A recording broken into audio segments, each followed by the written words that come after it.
자, 오늘은 구원의 절기 32번째입니다. 제목 자체가 좀 특이합니다. 요즘 계속 제목이 독특합니다. 맹인의 주일입니다. 맹인의 주일. 자, 요한복음 9장 전체인데요. 성경이 좀 길지만 그래도 9장 1절부터 41절까지 계속 말씀을 한번 한 장 전체인데 읽겠습니다. 시작. 예수께서 길을 가실 때에 날 때부터 맹인된 사람을 보신지라. 제자들이 물어 이르되 라삐여, 이 사람이 맹인으로 난 것이 누구의 죄로 인함이니이까? 자기니이까 그의 부모니이까? 예수께서 대답하시되 이 사람이나 그 부모의 죄로 인한 것이 아니라 그에게서 하나님이 하시는 일을 나타내고자 하심이라. 때가 아직 낮음에 나를 보내신 이의 일을 우리가 하여야 하리라. 밤이 오리니 그때는 아무도 일할 수 없느니라. 내가 세상에 있는 동안에는 세상의 빛이로라. 이 말씀을 하시고 땅에 침을 뱉어 진흙을 이겨 그의 눈에 바르시고 이르시되 실로암 못에 가서 씻으라 하시니, 실로암은 번역하면 보냄을 받았다는 뜻이라. 이에 가서 씻고 밝은 눈으로 왔더라. 이웃 사람들과 전에 그가 거린인 것을 보았던 사람들이 이르되 이는 앉아서 구걸하던 자가 아니냐. 어떤 사람은 그 사람이라 하며 어떤 사람은 아니라 그와 비슷하다 하거늘 자기 말은 내가 그라 하니. 그들이 묻되 그러면 내 눈이 어떻게 떠졌느냐. 대답하되 예수라 하는 그 사람이 진흙을 이겨 내 눈에 바르고 나더라. 실로암에 가서 씻으라 하기에 가서 씻었더니 보게 되었더라. 그들이 이르되 그가 어디 있느냐 이르되 알지 못하노라 하니라. 그들이 전에 맹인들에게 사람들을 데리고 바리새인들에게 갔더라. 예수께서 진흙을 이겨 눈을 뜨게 하신 날은 안식일이라. 그러므로 바리새인도 그가 어떻게 되게 되었는지를 물으니 이르되 그 사람이 진흙을 내 눈에 바르매 내가 씻고 보나이다 하니. 바리새인 중에 어떤 사람은 말하되 이 사람이 안식일을 지키지 아니하니 하나님께로부터 온 자가 아니라 하며, 어떤 사람은 말하되 죄인으로서 어떻게 이러한 표적을 행하겠느냐 하여 그들 중에 분쟁이 있었더니, 이에 맹인되었던 자에게 다시 묻되 그 사람이 내 눈을 뜨게 하였으니 너는 그를 어떠한 사람이라 하느냐. 대답하되 선지자니이다 하니, 유대인들이 그가 맹인으로 있다가 보게 된 것을 믿지 아니하고 그 부모를 불러 묻되 이는 너희 말에 맹인으로 났다 하는 너희 아들이냐? 그러면 지금은 어떻게 해서 보느냐? 그 부모가 대답하여 이르되 이 사람이 우리 아들인 것과 맹인으로 난 것을 아나이다. 그러나 지금 어떻게 해서 보는지 또는 누가 그 눈을 뜨게 하였는지 우리는 알지 못하나이다. 그에게 물어보소서. 그가 장성하였으니 자기 일을 말하리이다. 그 부모가 이렇게 말한 것은 이미 유대인들이 누구든지 예수를 그리스도로 시인하는 자는 출교하기에 결의하였으므로 그들을 무서워함이로라. 이러므로 그 부모가 말하기를 그가 장성하였으니 그에게 물어보소서 하였더라. 이에 그들이 맹인이었던 사람을 두 번째 불러 이르되 너는 하나님께 영광을 돌리라. 우리는 이 사람이 죄인인 줄 아노라. 대답하되 그가 죄인인지 내가 알지 못하나 한 가지 아는 것은 내가 맹인으로 있다가 지금 보는 것이 그것이니이다. 그들이 이르되 그 사람이 내게 무엇하였느냐? 어떻게 내 눈을 뜨게 하였느냐? 대답하되 내가 이미 일렀어도 듣지 아니하고 어찌하여 다시 듣고자 하나이까? 당신도 그의 제자가 되려 하나이까? 그들이 욕하여 이르되 너는 그의 제자이나 우리는 모세의 제자라. 하나님이 모세에게는 말씀하신 줄을 우리가 알거니와 이 사람은 어디서 왔는지 알지 못하노라. 그 사람이 대답하여 이르되 이상하다. 이 사람이 내 눈을 뜨게 하였으되 당신들은 그가 어디서 왔는지 알지 못하는도다. 하나님이 죄인들의 말을 듣지 아니하고 경건한 그의 뜻대로 행하는 자의 말을 들으시는 줄을 우리가 아나이다. 창세 이후로 맹인으로 난 자의 눈을 뜨게 하였다 함을 듣지 못하였으니 이 사람이 하나님께로부터 오지 아니하였으면 아무 일도 할 수 없으리라. 그들이 대답하여 이르되 내가 온전히 죄 가운데서 나서 우리를 가르치려 하고 이에 쫓아내 보내니라. 예수께서 그들이 그 사람을 쫓아냈다 하는 말을 들으셨더니 그를 만나사 그에게 내가 인자를 믿느냐? 대답하여 누구시오니이까? 내가 믿고자 하나이다. 예수께서 이르시되 내가 그를 보았거니와 지금 너와 말하는 자가 그이니라. 이르되 주여 내가 믿나이다 하고 절하는지라. 예수께서 이르시되 내가 심판하러 이 세상에 왔으니 보지 못하는 자들은 보게 하고 보는 자들은 맹인이 되게 하려 함이라 하시니, 바리새인 중에 예수와 함께 있던 자들이 이 말씀을 듣고 이르되 우리도 맹인인가? 예수께서 이르시되 너희가 맹인이 되었더라면 죄가 없으려니와 본다고 하니 너희 죄가 그대로 있느니라. 아멘. 우리 지금 사순절을 계속 진행하고 있습니다. 사순절의 시작으로부터 시작해서 준비 기간, 그리고 실제 준비하는 기간, 그리고 사순절 첫 번째 하나님 나라와 떠나기. 특히 어디로 떠나요? 광야로, 익숙한 곳으로부터 떠나서 좀 전혀 새로운 상황으로, 그곳에서 이제 시험을 받죠. 사단의 유혹과 시험, 아담이 받은 것처럼. 그러나 아담은 실패했고 둘째 아담, 마지막 아담인 예수님은 그 시험 가운데 오히려 이기신 거죠. 그러면서 이제 광야에서 만나는 사건들, 이제는 이 제목 보면 무슨 말인지 아시겠죠? 광야에서 예수님을 만난 탕자, 즉 아버지의 품을 떠나서 허랑방탕하여 돼지 우리 안에서 죄업나무 열매를 먹으면서 그곳에서 아버지를 기억하고 다시 돌아온 그 탕자, 마치 우리가 그렇게 하나님을 버리고 떠났던 그 길에서 다시 돌아오게 되어지는 이것을 보게 되는 거죠. 그리고 이제 지지난주엔 사마리아 여인, 나의 문제를 내가 내 방법으로 해결하려고 했던 것에서 이제는 떠나서 예수 그리스도를 만나게 되어지는 사마리아 여인.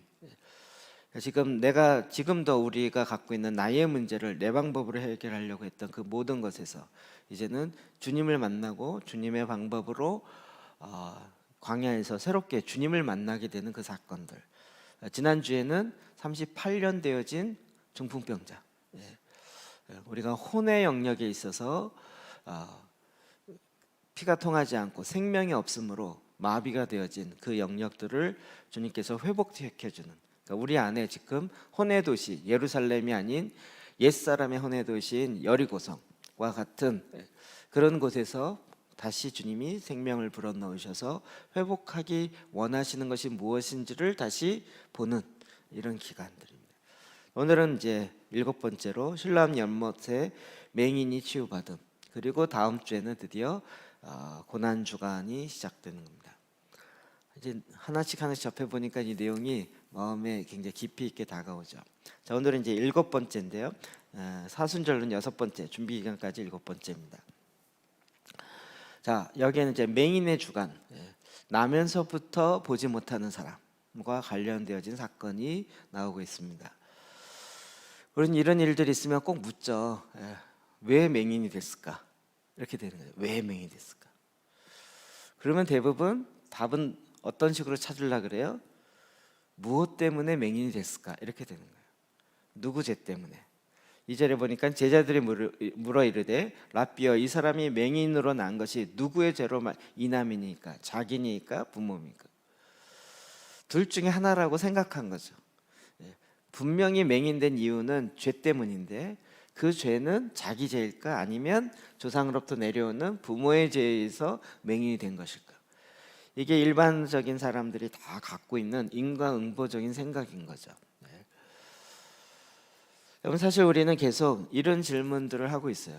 그러니까 나의 원인, 내 문제의 원인을 찾을 때도 계속 무엇 때문일까 이렇게 물으면서 이야기를 하는 거죠. 그럼 이 사람은 사실은 나면서부터 맹인이었어요. 그냥 앞을 못 본다가 아니라 나면, 우리가 보통 못 보는 경우들은 어떤 경우가 있죠? 후천성이 많죠. 애꾸눈에서 눈을 다친다든지, 아니면 안질과 관련된 질병이 있다든지, 시력이 점점 안 좋아져, 이런 거라든지. 근데 나면서부터 보지 못하는 경우는 아주 흔한 경우예요. 아니, 아주 귀한, 쉽게 찾아보기 어려운. 이 사람은 아직 평생 본 적이 없어요. 모르겠어요. 눈동자가 없는지 아니면 어떤 뭐가 있을지 모르지만, 그래도 본 적이 있어야 뭐 이렇게 설명하면 그럴 거라니 얘기하는데 그 자체가 아예 없는. 이런 경우에 참 뭐라고 이야기가 안 되는 거예요.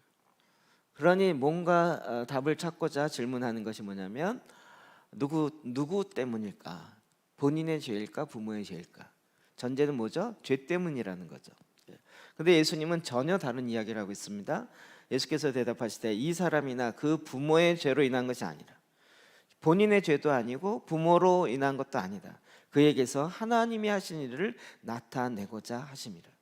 전혀 다른 시각, 전혀 다른 접근을 하고 계신 거예요. 때가 아직 낮으면 나를 보내신 이를 우리가 하여야 하리라. 주님이 지금 하나님이 예수님을 이 땅에 보내신 그 일을 하겠다는 거죠. 네. 여러분 굉장히 중요한 거예요. 네. 하나님이 지금도 이 땅에 하시고자 하는 일이 있어요. 끊임없이. 우리는 바로 그것을 해야 될 사람이라는 거예요. 그러니까 지금 예수님의 시각은 어디에 집중되어 있어요? 원인이 뭐냐가 아니라 하나님이 뭘 하기 원하시냐. 이 사람을 통해서도 하나님은 뭘 하기 원하시는가?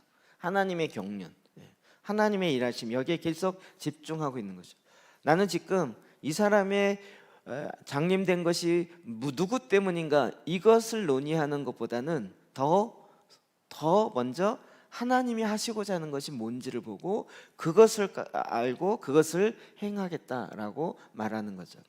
굉장히 새로운 시각인 것 같지만 이것이 바로 우리가 가져야 될 바른 시각인 거죠.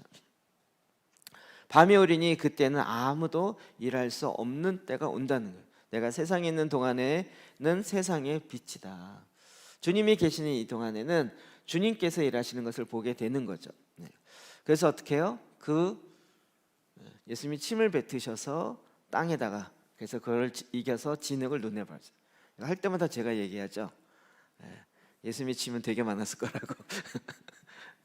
이 땅에다 투 해갖고 이게 진흙을 만들 정도면 이게 보통 뱉어서 될 침이 아니라는 거예요.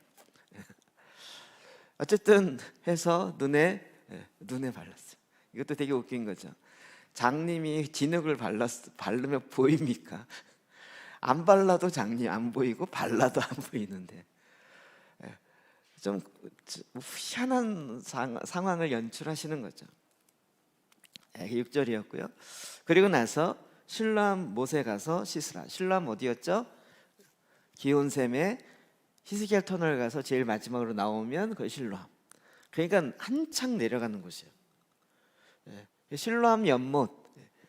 그러면 이 성전에서부터 아주 그 중앙 통로인데 거기가 계속 내려가고 사람들이 제일 많이 모이는 곳이에요. 거기가 오르락내리락 하면서.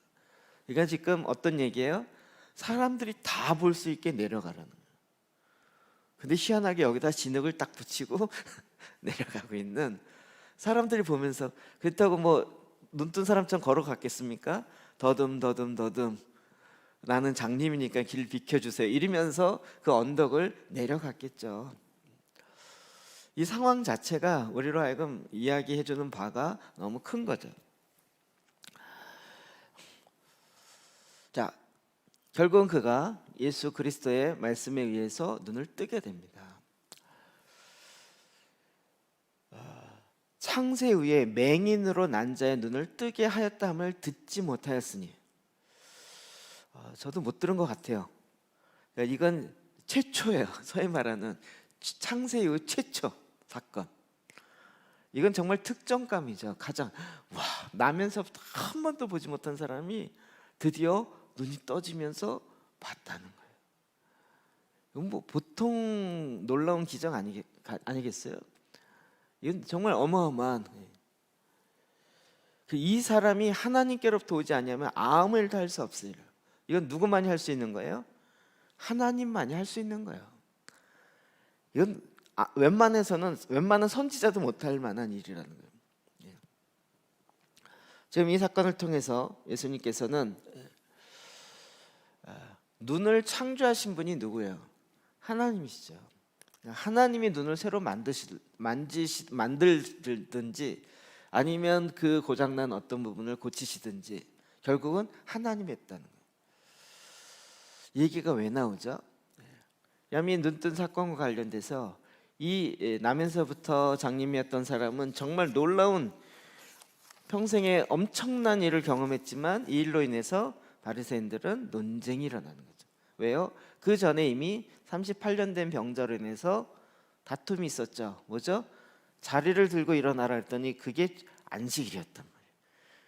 왜 자리를 들어라 했더니 안식일을 범했다. 이래갖고 논쟁이 일어나기 시작한 거예요. 아니 38년 된 병자가 일어나는데 자리를 들었으면 어떻고 안 들었으면 어때? 우리가 생각하기에는 38년 된 병자가 일어나는 그 자체로 얼마든지 놀라고 감격하고 와 정말 메시아구나 막 이럴 만한데 안식일 날 자리를 들어서 안식일을 어겼다는 거예요. 그럼 이 사건도 사실은 그런 논쟁이 일어나죠. 이미 예수를 죽이려고 작정하고 있는 거죠. 그러니까 누가 너의 눈을 뜨게 했느냐. 그래서 종교 회의가 되는 거예요. 종교 회의가 뭐예요?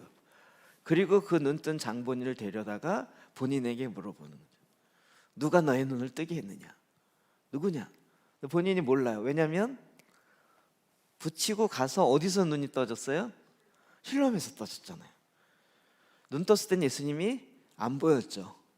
그런데 사람들은 웅성웅성하면서 우와 저 사람 맞아? 우리 맨날 보는 그 성전 앞에 있는 그 맹인 맞아? 이랬던 거죠. 어떤 사람은 아니야 아닌 것 같아 이러면서 이제 옥신각신하는 거예요. 그러면 과연 누가 뜨게 했을까? 답은 하나밖에 없죠. 그런데 이게 예수님이 뜨게 했다 그러면 어떻게 되는 거예요? 나면서부터 장님 된 사람을 고칠 수 있는 사람은 누구밖에 없어요? 하나님밖에 없는 거죠. 그러니까 메시아가 떠뜨게 했다면 뭔 얘기가 되는 거예요? 예수는 하나님의 아들이고 하나님 수준이다가 될 수밖에 없는 거죠. 그러니 어떻게 해요? 바리새인들은 계속 불러다 놓고 죄인을 불러. 네가 이렇게 있는 건 너의 죄 때문이 둘 중에 하나. 너의 죄든지 부모의 죄 중에 하나인데 너 누가 뜨게 했느냐? 너 맞냐? 이 진행이 너무 웃기지 않아요? 어떻게 하든지 예수님이 눈 뜨게 하는 것만 안 하고 다른 건 괜찮아요. 찾아야 돼요. 혹시 거짓말 아니야? 부모 데리고 와봐. 부모한테 물어보는 거예요. 맞냐? 근데 부모가 답을 피해가죠. 예수를 그리스도라고 얘기하면 출교하기로 이미 정했다라는 걸 알아요. 그렇게 얘기할 수가 없죠. 그러니까 그가 성인이니 그에게 물어보십시오. 이렇게 되는 거예요. 이게 지금 무슨 이게 표현이 맞나 모르겠지만 생쥐 한 마리 잡으려고 초가상간 다 태우듯이 그거 하나 지금 예수가 그의 눈을 뜨게 했다라는 것만 빼놓고 아닌 것을 어떻게든지 증명만 하게 하려고 막 끊임없이 노력하는. 그러니까 부모가 뭐라고 얘기하죠? 그가 장성한 사람일 텐데 그가 아는데 내가 아는 것은 그가 장님으로 태어난 것과 전에는 못 보지만 지금은 본다는 거. 이거 두 가지 외에는 난 모릅니다. 이렇게 얘기하는. 그가 컸으니 그에게 물어보려. 다시 또 두 번째 불러다가 또 신문해요. 누가 너의 눈 뜨게 했느냐. 이 눈 뜬 사람이 너무 신기하죠. 아니 아까 얘기했는데 왜 또 불러서 그런 거예요? 두 번이나 물어보니까 당신도 그를 믿으려고 그러시는가 보죠.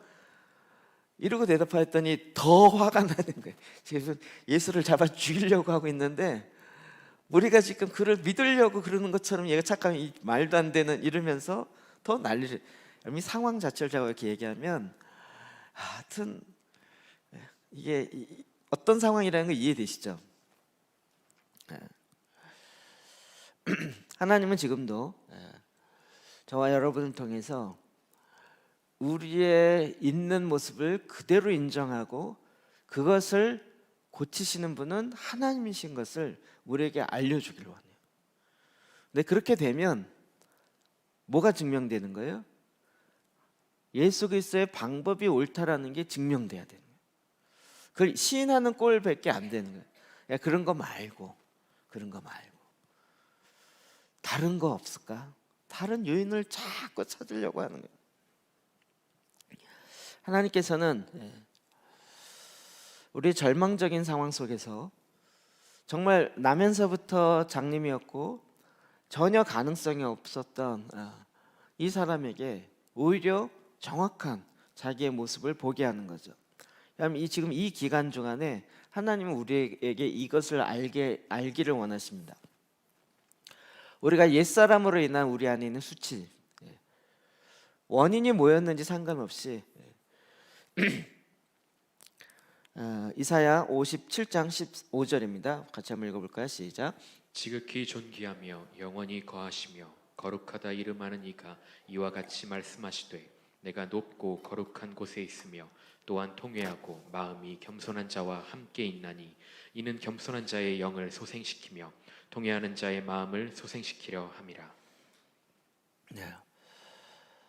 아니 나는 전에 장님이었고 그래서 그 수치 가운데 있었지만 이제는 그가 나를 보게 하셨습니다.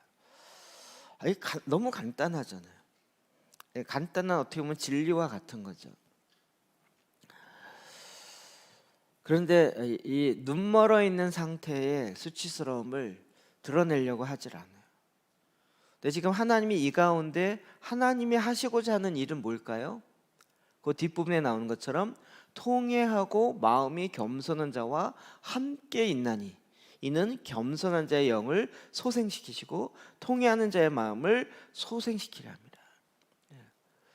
여러분 장님의 마음은 정말 겸손할 수밖에 없죠. 그냥 있는 그대로 이야기할 수밖에 없고 사실 바리새인들이 출교를 시키든 또 어떤 어려움이 있든 그게 별로 그에게는 문제가 되지 않죠. 확실한 건 그의 부모가 얘기한 것처럼 전에는 못 보지만 지금은 본다라는 사실이죠.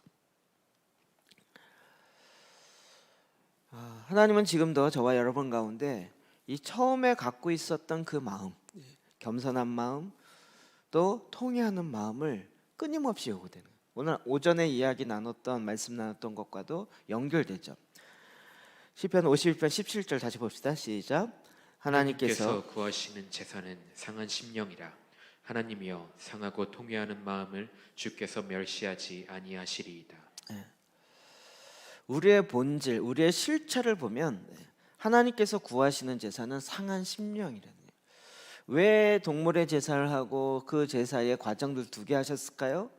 우리 마음이 통회함, 우리 마음이 죄악으로 인해서 생명이 있어야 되고 이 생명이 한 동물이라도 죽어가는 그걸 통해서 갖는 통회, 상한 마음을 갖고자 함인 거죠. 어느덧 우리에게 이게 익숙해지다 보니까 하나님 주신 마음이 없고 그냥 절차만 남아있는 경우가 있어요. 그럼 사실 우리의 눈먼 것이 무엇인지를 좀 볼 필요가 있어요. 다윗은요 그가 고백한 거지만 나중에 보면 예수 그리스도께서 십자가에서 조롱받는 것과 같은 모습이에요. 근데 사실은 첫 번째는 다윗이 당한 거죠. 시편 22편이요 6절부터 봅시다. 시작. 나는 벌레요 사람이 아니라 사람의 비방거리요 백성의 조롱거리니이다. 사람의 비방거리, 백성의 조롱거리. 나는 벌레요 사람이 아니다.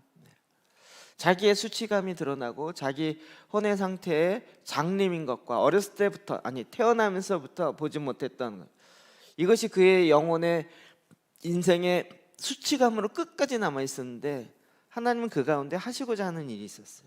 그런데 사람들은 계속 그것을 인하여서 비방하고 조롱하고 있는 거예요. 그러니까 우리는 더 숨기려고 하죠. 그런데 하나님은 오히려 이 사순절의 시즌에 그런 것들을 드러내서 하나님이 하시고자 하는 일을 나타내기를 원하신다는 거예요. 이사야 51장 또 다윗이 회개하며 기도했던 부분입니다. 3절과 5절 봅시다. 시작. 나는 내 죄가를 아오니 내 죄가 항상 내 앞에 있나이다. 내가 죄악 중에서 출생하였으며 어머니가 죄 중에서 나를 잉태하였나이다. 우리가 잘 아는 것처럼 다윗의 회개의 시죠. 51편 하도 많이 해서 알죠. 다윗이 범죄하고 난 이후에 그리고 하나님 앞에 회개 기도하고 난 이후에도 이 사건은 끊임없이 생각이 났겠죠. 다윗이 그때 어떤 생각을 했을까요? 용산 받고 난 다음에도 내가 왜 그랬을까? 그러지 않습니까? 내가 왜 그랬을까? 아니 그냥 이거 제 식의 상상이에요. 다윗 주변에 여자가 없었어요? 예쁜 여자가 없었어요? 맘만 먹으면 얼마든지 할 수 있잖아요. 그런데 내가 그때 왜 그랬을까? 자기 자신을 아무리 생각해봐도, 게다가 다윗은 또 어떤 사람이었어요? 늘 예배하는 자였고 하나님을 경배하는 자인데 그때 도대체 왜 그랬을까? 뭐에 홀려서 그랬을까? 제가 만들어낸 시나리오라 그랬어요. 그가 찾고 막 찾아보니까 결론적으로 찾은 것 중에 뭐예요? 죄악 중에 나를 출생하셨고 어머니가 죄악 중에 나를, 죄가 유전으로 내려왔구나. 내가 태어나는 순간부터 이 죄성이 내 안에 있는 거였구나라는 것을 아예 통감한 거죠. 여러분, 이런 거 안 느껴지세요? 우리가 지금 옛사람의 혼의 도시를 그렇게 막 깨트리려고 문을 하는데 안 되잖아요. 도대체 왜 그럴까? 나는 왜 안 될까? 정말 막 진심으로 물어보고 내 속을 정 밑바닥까지 다 들춰보니까요, 아예 태어나기를 죄악 가운데 태어났어요. 여러분, 거의 아닌 것 같은 눈빛과 분위기로 이렇게. 다윗만 그랬나요? 사도 바울 같은 경우도 디모데전서 1장 15절 하반절을 보면 죄인 중에 내가 괴수다. 사도였고 그렇게 주의 복음을 위해서 힘쓰고 애썼던 자이지만 자기의 일성품과 그 자아를 볼 때 죄인 중에 괴수라는 거예요. 괴수. 전 이런 말을 볼 때 약간 위로가 돼요. 여러분, 이게 뭔가 좀 표현하기 그런데, 우리가 흔히 얘기하는 목사가 되고 장로님이 되고 권사님이 되면 죄 짓는 게 좀 달라지나요? 너무 확신 있게 아니라고 하지 마세요. 교회를 좀 다니면 다닐수록 죄 짓는 부분이 좀 달라지나요? 이상하죠? 더 교활해도 표현하겠지만 더 교묘해지지 이게 달라져. 그러니까 로마서 8장에 오호라 나는 공고한 사람, 이 사망의 몸에서 누가 나를 건져? 그 사망의 몸에서 이게 무슨 표현이에요? 죄뿐만 아니라 로마에서 가장 극형 중에 하나는 뭐냐면 시신과 같이 묶어 놓는 거예요. 이렇게 진짜 사람 썩어내 나가는 그 시신과 같이 사람 묶어 놓는 거예요. 이런 것과 같은 나에게서 누가 나를 구원해내랴, 그 표현이거든요. 내 안에서 썩은 냄새가 풀풀 나는, 그건 이제 시신이지만 실제 내 안에서도 썩은 냄새가 풀풀 나는 나의 옛사람이라는 거예요. 이런 죄의 실제가 우리 안에 38년이 아니라 태어나면서부터 계속해서 나오는, 이것이 한 생명의 근원으로부터 끊어짐으로 우리 안에 나타나는 현상들이었던 거죠. 그러니까 지금 우리가 한두 군데 고장 난 게 아니라 그냥 뭐라 하죠? 그 종합병원 성한 데가 별로 없이, 선지서에 보면 머리끝에서 발끝까지, 어느 분이 그랬어요. 박영수 목사님 그러셨어요. 머리 끝에 비듬부터 발끝에 무정까지 성한 데가 없다고요. 진짜 뭐 질병 하나 없는 것이 없는, 모든 질병이 다 몸에 있는 것 같은 그 존재가 우리 하나님을 버린 옛사람의 존재다라고 성경은 끊임없이 얘기해요. 요것만 얘기하면 이제 허무지로 되기 쉬운 거죠. 그래서 헛되고 헛되니 헛되고 헛되다 이러면서 글로 가기 딱 좋은 거예요.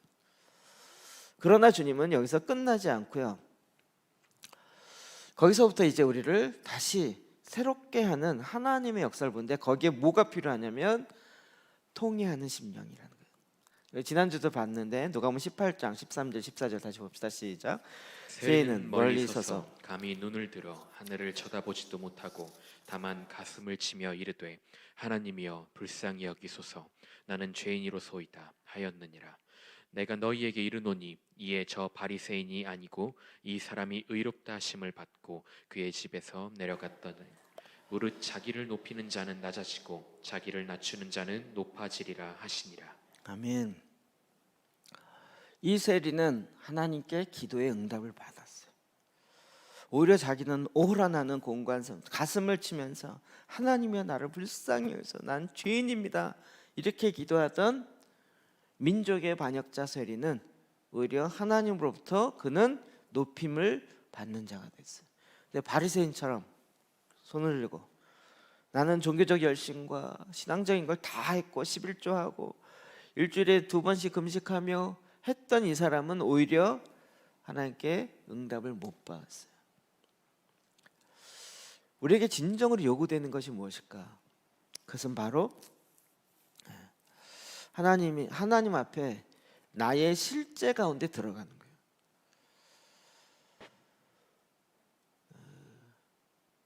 저는 이거를 이렇게 교회 다니면서 제가 이런 거를 많이 이렇게 좀 고민했던 건 목사들 생각이 없었기 때문에 그런 것 같아요. 목사들 생각이 어렸을 때부터 있었다면 그렇게 안 하고 이제 목사 틱한 걸 많이 배웠을 것 같아요. 근데 저는 원래 그럴 생각이 없었으니까 그거보다 더 좀 그냥 진짜 실제가 뭘까 고민이나 해보자 약간 이런 게 많았기 때문에 그러니까 뭐 이렇게 목사 같은 뭐 이런 거 하는 거가 저에게는 좀 약간 알레르기가 있어요. 그런 게 싫어요. 목사 티 내는 게 싫고 그거 티 내나 안 내나 별 차이가 없더라고요. 우리가 보통 이제 저도 그랬거든요. 제가 모교에서 전도사를 군대 가기 전에 대학 2학년 때 전도사를 했어요. 21살, 2살에 전도사를 했죠. 교회 권사님, 집사님, 장로님이 안 계셨던 것 같아요. 저희 교회. 갑자기 1월 1일 날 저를 교육전도사로 중고등부 교육전도사를 딱 임명을 했더니 주변에 있는 사람들 전도사님 왜 그러세요? 놀리지 마세요. 그 호칭이 너무 이상한 거예요. 너무 이상한 거예요. 여러분 그런 거 있잖아요. 이제 막 이렇게 뭐 장로님 되거나 권사님 되고 막 부르면 막 이런 것처럼요. 제가 한 2달인가 막 그랬어요. 그렇게 부르지 말라고. 그 호칭 자체가 이해가 좀 내가 이렇게 받아들이기가 어려운 거예요. 근데 전도사를 건 20년 했거든요. 나중엔 안 불러주면 이상한 거예요. 내가 전도사한 걸 몰라 이 사람이 이렇게 돼요. 근데 그렇게 그러니까 전도사냐 아니냐 이게 아니고 불러줬냐 안 줬냐 이게 아니고요. 저의 상태를 보면 처음이나 끝이 마지막이나 달라질 거 별로 없더라고요. 달라질 게 없어요. 그러면 과연 이게 뭘까? 이게 늘 저에게는 고민이었어요. 하나님이 계속 우리에게 요구하는 건 어떤 직책이나 거기에 많은 호칭을 불러내고 사람에게 인정받거나 뭐 이런 차원이 아니라 하나님 앞에서 내가 어떤 마음이냐는 거죠. 고린도후서 5장 10절 볼까요? 우리 5장 10절 시작. 7장 10절 시작. 하나님의 뜻대로 하는 근심은 후회할 것이 없는 구원에 이르게 하는 회개를 이루는 것이요 세상 근심은 사망을 이루는 것이니라. 보라, 하나님의 뜻대로 하게 된 이 근심이 너희로 얼마나 간절하게 하며 얼마나 변증하게 하며 얼마나 분하게 하며 얼마나 두렵게 하며 얼마나 사모하게 하며 얼마나 열심 있게 하며 얼마나 벌하게 하였는가. 너희가 그 일에 대하여 일체 너희 자신의 깨끗함을 나타내었느니라. 그럼 하나님의 뜻대로 하는 근심, 후회랑 근심은 다릅니다. 여기는 하나님의 뜻 안에서 하는 근심을 얘기해요. 후회라는 그때 그렇게 하지 말았어야 했는데 내가 왜 그렇게 했을까? 이게 후회죠. 근데 지금 하나님의 뜻대로 하는 근심 뭐가 있어요? 내가 속사람이 성장해야 되는데 이런 거요. 하나님의 나라를 이루라 그랬는데 내 마음에 하나님의 성전이 이루어져야 되는데 이걸 어떻게 이룰까? 이런 근심이요. 어떻게 하면 내가 정말 주님의 온전한 신부로 그리스도의 신부로 내가 정말 자라갈 수 있을까? 내 마음이 그렇게 변할 수 있을까? 이런 건 근심이 되는 거죠. 이건 하나님의 뜻대로 하는 근심이에요. 성경이 염려하지 마라, 이게 후회하지 마라 이런 얘기가 아니라 하나님의 뜻대로 하는 근심은 후회할 것이 없는 구원에 이르게 하는 회개를 이루는 것이래요. 세상의 근심은 사망을 이루게 하는 것이라. 자, 이걸 좀 제가 메시지 성경을 읽어드리면 우리를 하나님께로 이끄는 근심은 그런 일을 합니다. 우리의 방향을 바꾸게 하고 우리를 구원의 길로 되돌아가게 합니다. 그런 아픔에는 결코 후회하는 일이 없습니다. 그러나 근심으로 인해 하나님으로부터 멀어지는 사람은 후회만 하다가 결국 죽음에 이르게 됩니다. 어떤 사람은 후회만 해요. 그러다 결국은 죽음이에요. 그런데 정말 아파요. 그 아픔 때문에 더 하나님의 마음을 알고 내 마음을 그쪽으로 가게 되면서 오히려 이제는 그것이 내가 회개에 이르게 해요. 하지만 그 아픔이 여러분을 자극하여 하나님께 가까이 하게 했으니 놀랍지 않습니까? 여러분은 더 생생하고 더 사력 있고 더 섬세하고 더 공손하고 더 인간답고 더 열정적이고 더 책임 있는 사람이 되었습니다. 어느 뭐로 보나 여러분은 이 일로 깨끗한 마음을 갖게 되었습니다.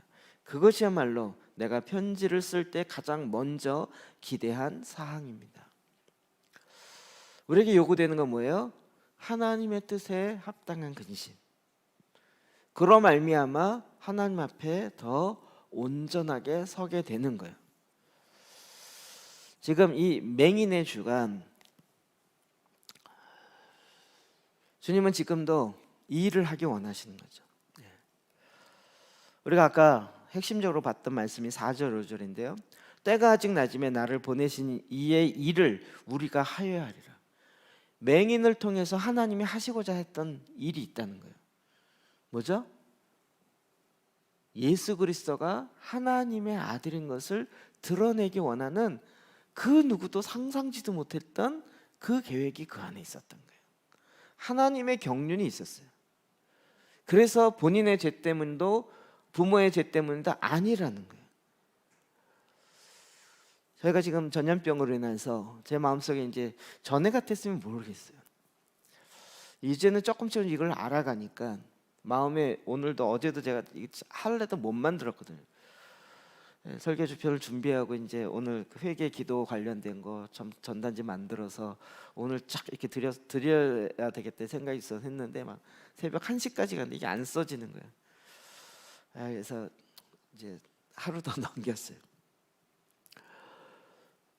계속 드는 메시지는 세월호 사건 때도 그랬고 이런 국가적 전 세계적인 재앙과 관련된 것은 분명히 하나님의 경륜이 있다는 거예요. 그러면 저와 여러분이 이제 그 하나님의 경륜을 알아야 되잖아요.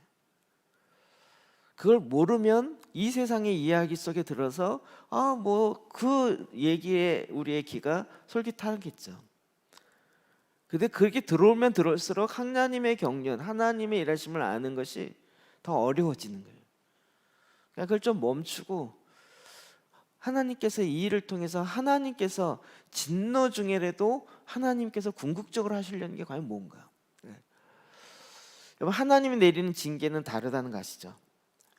그냥 처단하고 처벌하려고 하는 게 아니라 악한 것을 도려내고 다시 온전케 하려고요. 다른 표현으로 하면 너무 중증이지만 쓴 약을 해서 그의 아픈 수치와 같은 그 썩어져 있는 부분을 도려내려고. 그게 하나님의 징계의 목적이죠. 우리는 지금 그것을 향해서 주님 앞에 나가 계속 기도해야 되는 거죠. 지금도 하나님은 아직 일하시는 때예요. 아직 일하시는 때예요.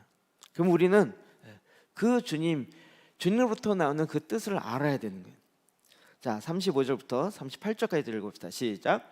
예수께서 그들이 그 사람을 쫓아냈다 하는 말을 들으셨더니 그를 만나사 이르시되 내가 인자를 믿느냐 대답하여 이르되 주여 그가 누구시오니이까 내가 믿고자 하나이다.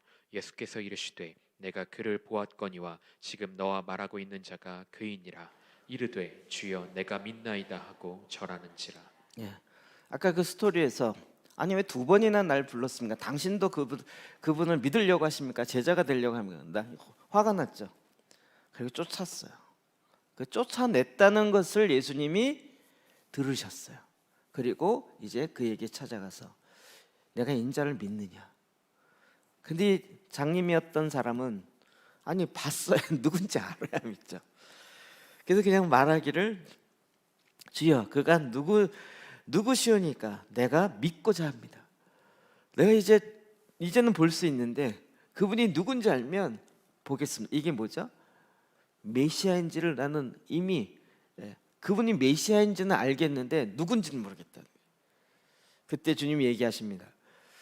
내가 그를 보았거니와. 지금 네가 그를 봤다. 메시아를 봤다. 지금 너랑 얘기하고 있는 자가 바로 그니라.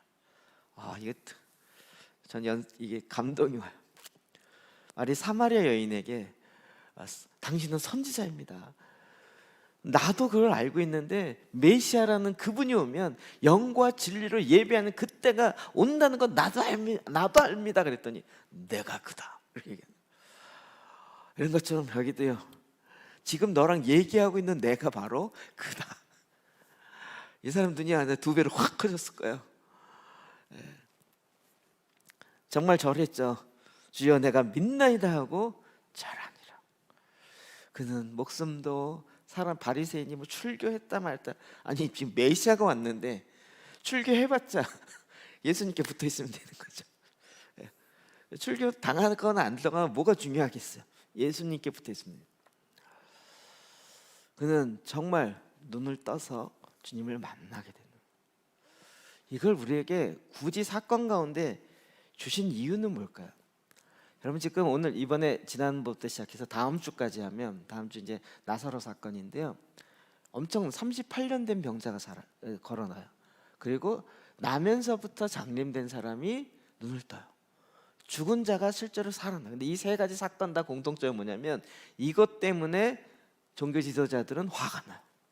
회의하고 있을 수 없다는 거예요. 있어서도 안 되고 그게 진리면 어떻게 해야 돼요? 예수가 메시아이기 때문에 믿을 수 없다는 거예요. 그렇기 때문에 그를 죽이려고 하는, 이게 우리 안에서 일어나는 거예요. 정말 예수 그리스도가 진정한 하나님의 아들이고 정말 이 일이 내 삶 속에서 일어난다면 나는 그분 앞에 온전히 절하고 온전히 그를 따라야 되는 거예요. 그러니까 그분이 그렇게까지 되는 건 원치 않아요. 그냥 나에게 생명 주고 은혜 주고 이 정도면 좋겠어요.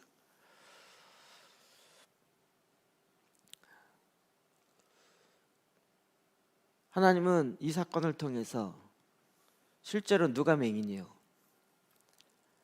누가 맹인일까요? 나면서부터 맹인된 사람이 맹인일까요? 본다고 하는 바리새인들이 맹인이지만 자기는 맹인이라고 생각 안 하고 있는 맹인이 된 거예요. 자기의 겸손함과 회개와 통회하는 심령이 그들 가운데는 일어나지 않아요. 그런데 이게 충분히 저와 여러분이 그럴 수 있다는 거죠. 어느덧 우리 안에 바리새인과 같은 내 안에 굳은 마음이 드러나는 거예요. 내 수치가 주님 앞에 들고 나가 주님의 은혜로 이것이 회복되어질 걸 구하는 것이 아니라 여러 가지로 포장해요. 가면을 쓰고 안 그런 것처럼 하고 경건하는 것처럼 하고 종교적 열심을 갖고 기도하고 금식하는데 그 안에 있는 마음의 중심은 주님을 향하여 가지 않아요. 이게 너무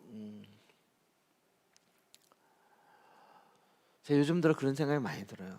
지금 이스라엘 사역하시는 분들이 유대 구약에서 내려오는 지금 유대교에서 이야기하는 그 흐름을 가요. 그래서 제가 자꾸 유대인의 절기, 유대인의 법 자꾸 이렇게 표현해요.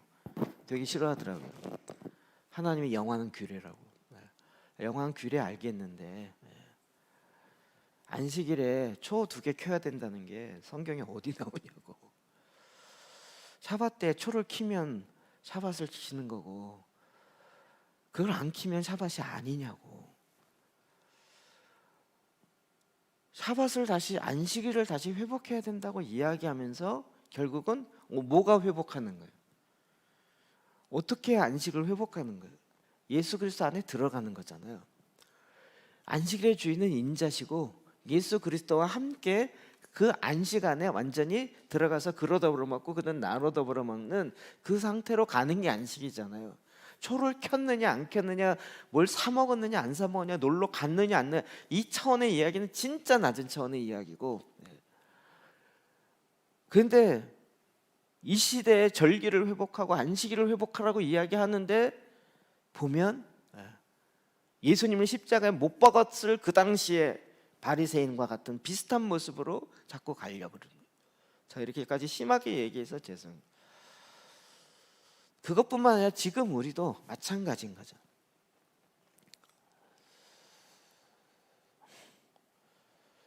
예수님이 지금 내가 심판하러 이 세상에 왔을 때 보지 못하는 자들은 보게 하고 보는 자들은 맹인이 되게 하려 함이라.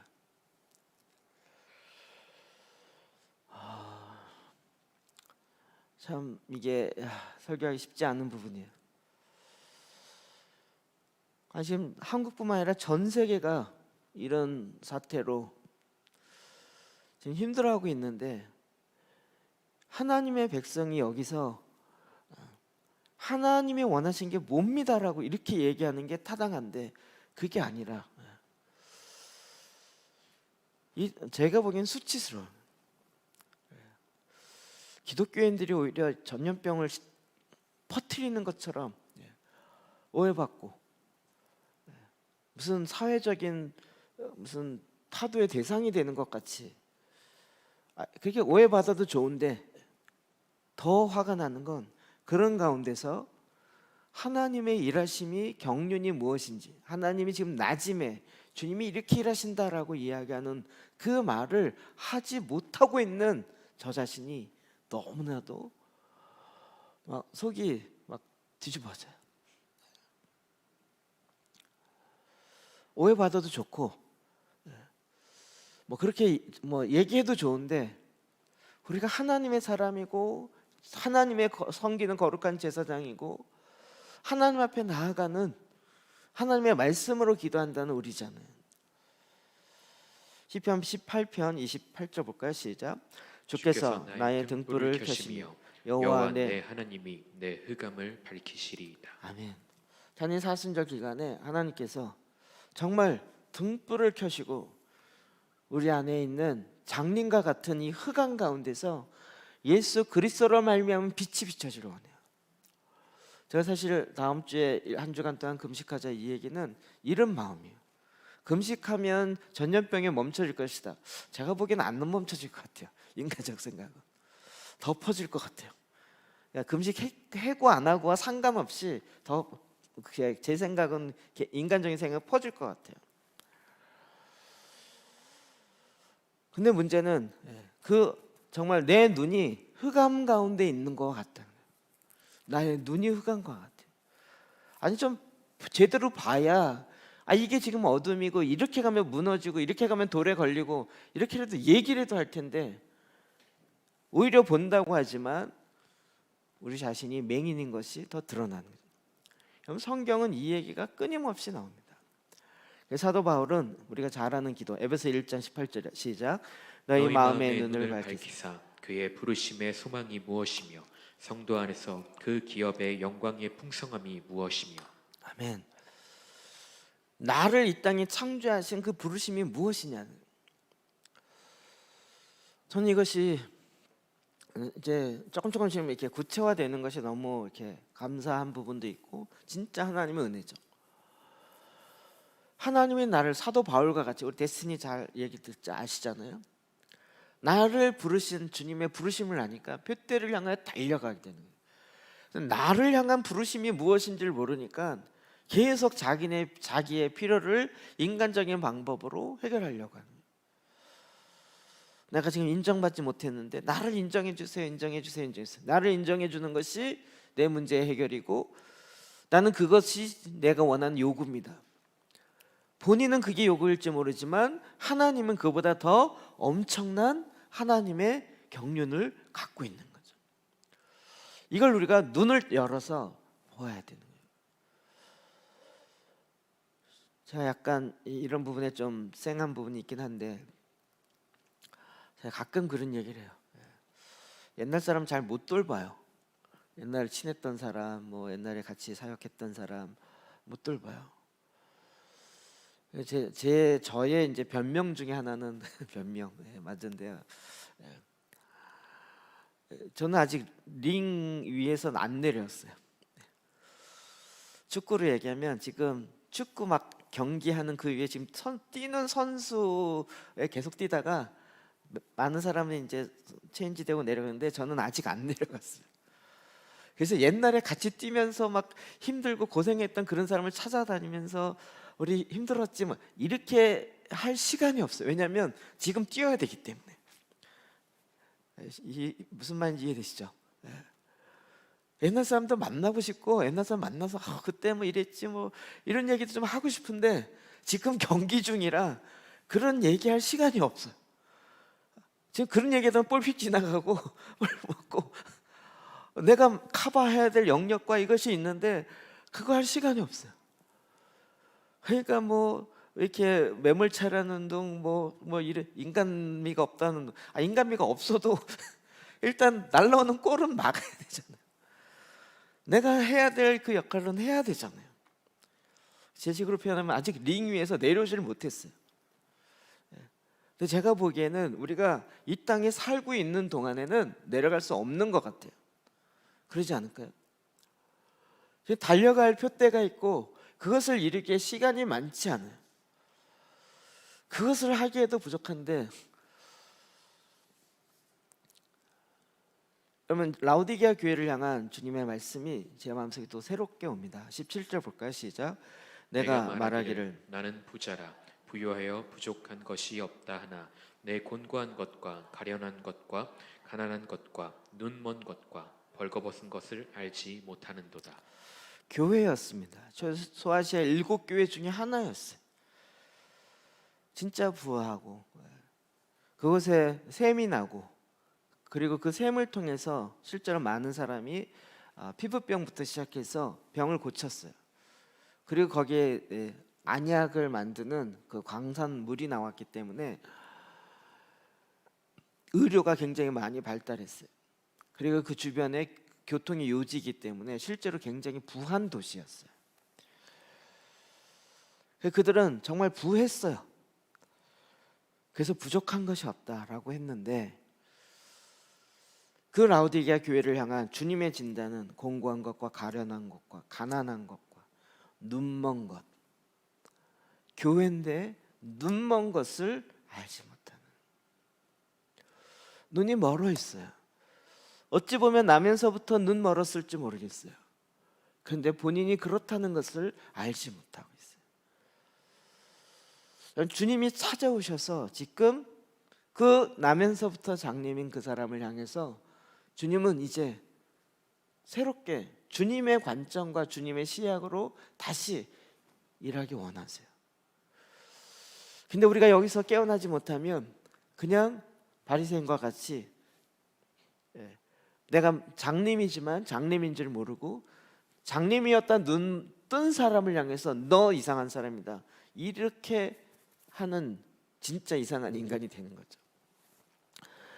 18절부터 20절입니다. 시작.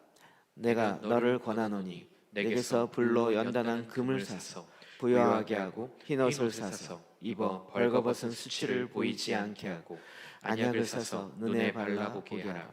무릇 내가 사랑하는 자를 책망하여 징계하노니 그러므로 내가 열심을 내라 회개하라. 볼지어다 내가 문 밖에 서서 두드리노니 누구든지 내 음성을 듣고 문을 열면 내가 그에게로 들어가 그와 더불어 먹고 그는 나와 더불어 먹으리라. 안약을 사서 눈에 발라라. 마치 예수님께서 그 추묘를 뱉어서 진흙을 눈에 지니긴 것처럼 안약을 사서 눈에 발라라. 제가 요즘에 하여튼 이것저것으로 이제 집중하면서 보다가 하나 뜬 게 기사 중에 하나가 뭐냐면 어디더라? 민속촌에서 기후제니 된 것 때문에 또 난리를 하더라고요. 민속촌에서 그 전염병으로 인해서 끝이게 하자는 그 뭐 제사를 드렸대요. 그거를 허락한 거예요. 교회에서는 예배를 허락하지 않는데 그거 하는 장면과 또 사람 모여갖고 그거 하는 걸 고사 지내는 걸 보면서 저는 두 마음이 일어났어요. 사람의 힘으로 어쩔 수 없으니까 그렇게라도 해서 멈춰준다면 한번 해봐 라고 하는구나. 이게 뭐죠? 눈이 멀어있기 때문에 일어나는 상태죠. 근데 사실 정말 이걸 멈추게 하는 사람은 누굴까요?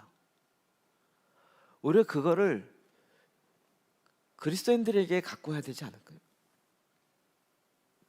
당신들이 하나님 앞에 기도하는 사람이고, 당신들이 기도한 즉 3년 반 비가 안 오고, 당신들이 기도한 즉 3년 반 비가 오게 하는 하나님을 섬기는 사람들이니 당신들이 이 문제로 당신의 방법으로 좀 해 주십시오라고 사회가 얘기해야 되지 않을까요? 근데 왜 그 얘기를 안 할까요? 사회 때문인가요? 우리 때문이 아닐까요? 나 때문이 아닐까요? 주님은 이런 상황 속에서 계속 사랑하는 자를 책망하여 징계하느니 열심을 내라 회개하라. 열심을 내라 회개하라.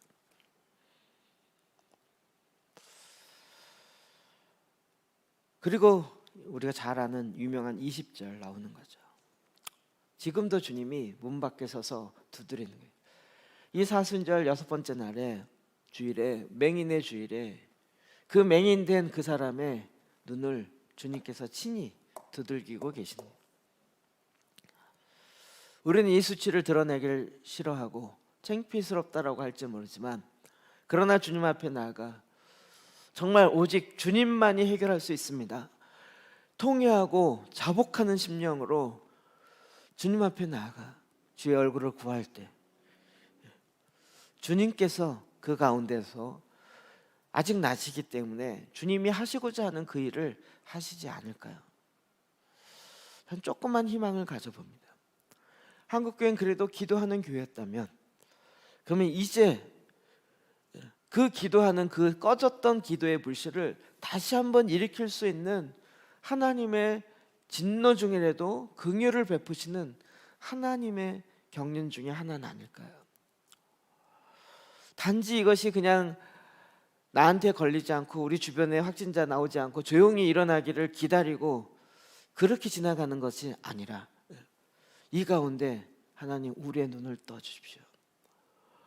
그리고 우리가 과거에 했던 기도가 얼마나 어린 아이의 기도였는데 그럼에도 불구하고 그 기도를 들으시고 이 나라를 불쌍히 여기셔서 지금까지 이렇게 축복하셨다면, 이제 우리가 이렇게 부하게 된 것으로 부족한 것이 없다라고 얘기한 것이 아니라 이 부하게 된 것으로 안약을 사서 눈에 발려서 이제는 밝히 봐야 할지 않을까요? 전 그리스도와 마지막 때의 신부 이 책 보면서 마지막 때 준비해야 될 게 너무 많잖아요. 마지막 때 준비할 게 많아요. 저는 우리 교회 모든 성도들이 다 가르침과 전수를 하기 원해요. 우리가 하는 이렇게 기도하라, 제사장 기도, 시편 기도, 말씀 기도, 보혈 기도, 그거를 내가 할 뿐만 아니라, 왜요? 신부가 누구를 하죠? 자녀를 양육할 줄 알아야 돼요. 내가 잘 크는 걸 떠나서요, 다른 사람에게 그렇게 돌볼 줄 알아야 돼요. 개인의 예배와 하나님 앞에 나를 정결케 하는 것과 마지막 깨어서 준비해야 될 게 뭔지를 7가지로 정확하게 주었잖아요. 그냥 우리가 적당히 교회에서 적당히 은혜 나누자, 그럴 거면 그냥 이렇게까지 안 해도 되죠. 저도 인간적인 생각 많다니까요.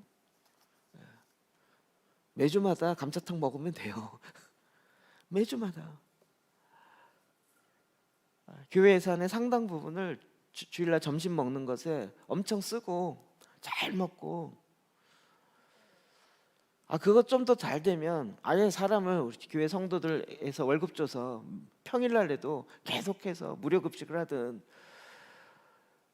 하려면 하죠. 근데 그게 본질이 아니잖아요. 본질이 아니잖아요. 적당히 잘할 것이 아니잖아요. 하나님이 지금 저와 여러분 가운데 해야 될 하나님의 경, 밝히 보고 이 마지막 때에 우리가 달려가야 할 하나님의 경륜이 있는 거죠.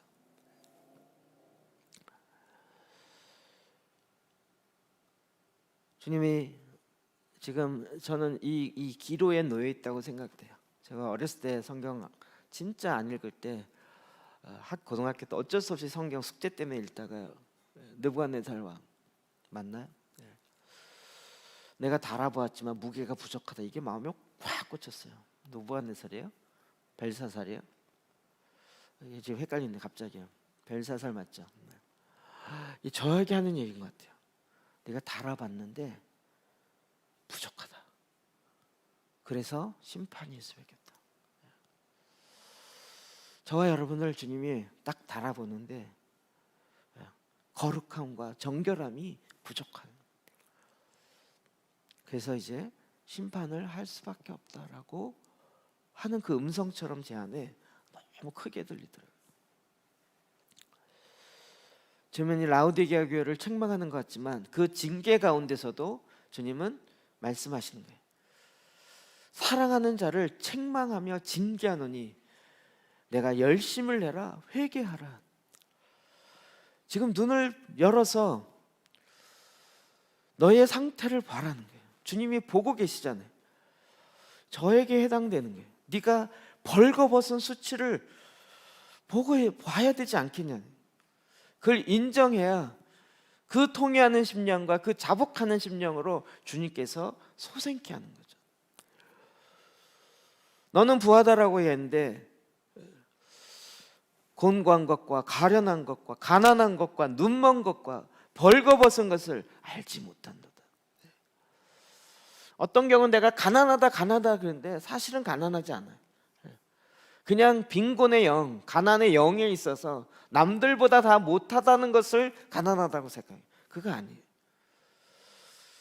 상대 비교해서 있어 가난한, 다른 사람이 누리는 것만큼 난 못 누린다, 이게 가난하다가 아니라 실제로 내 영적인 자산이 주님 앞에 내놓을 게 없는 거예요. 이 기간에 주님께서 우리로 하여금 정말 나면서부터 눈멀어 있던 우리 혼의 영역을 다시 회복하기를 원하십니다. 우리가 보혈 기도의 이 부분을 이렇게 기도하고 있었습니다. 내 눈에 임한 예수님의 보혈했느뇨 모든 악한 눈은 제거될 것입니다. 나는 성한 눈, 교만하지 않는 눈, 앞을 똑바로 보게 하는 바른 눈, 많은 것을 보지만 그것들에 유의치 않은 눈, 어떤 사람도 판단하지 않고 허물을 덮어주는 눈, 어떤 것도 바라지 않고 자기를 절제하는 눈을 갖게 될 것입니다. 내 눈은 너울 뒤에 감춰진 비둘기의 눈처럼 될 것입니다. 내 눈에 임한 예수님의 보혈은요 내 눈을 희미하게 보게 하는 비늘들은 떨어지고 모든 들보는 벗겨져 불탈 것입니다. 그래서 나의 눈은 열려 밝히 보며 예수님의 명령들은 내 미간에 붙은 표와 같이 될 것입니다. 나는 성령의 다양한 등불을 받고 내 눈은 불꽃같이 될 것입니다. 내 눈은 눈물의 근원이 되고 해수본에 있는 연못처럼 될 것입니다. 그래서 패역한 길로부터 나를 자유케 하는 분의 발을 눈물로 적실 것입니다. 또한 나는 죽임을 당한 딸 내 백성을 위해 울고 주님의 양무리가 사로잡힌 것을 보고 울며 통곡할 것입니다. 내 눈은 주님의 은총을 받게 될 것입니다. 내 눈이 나를 놀라게 하니 돌이켜 나를 보지 말라. 지금 우리의 상태를 보면 정말 통곡하며 울지 않을 수 없습니다. 한국교회의 현재 모습을 보면 이제 우리가 그렇게 울 것입니다. 주님, 정말 마음을 어떻게 찢어야 할지, 회개를 어떻게 해야 될지, 아버지께 어떻게 돌아갈지도 모르는 저와 여러분에게 하나님께서 다시 처음에 베풀었던 그 은혜로 우리를 새롭게 하여 주십시오. 이 사순절과 고난주간을 지나면서 그냥 절기로 끝나는 것이 아니라 그것을 해서 우리로 하여금 실제 가운데 경험하고 맛보게 했던 하나님의 그 메시지를 오늘 저와 여러분의 메시지로 받고 이 한 주간 또 그렇게 주 앞에 기도하며 나가길 원합니다. 기도하십시다.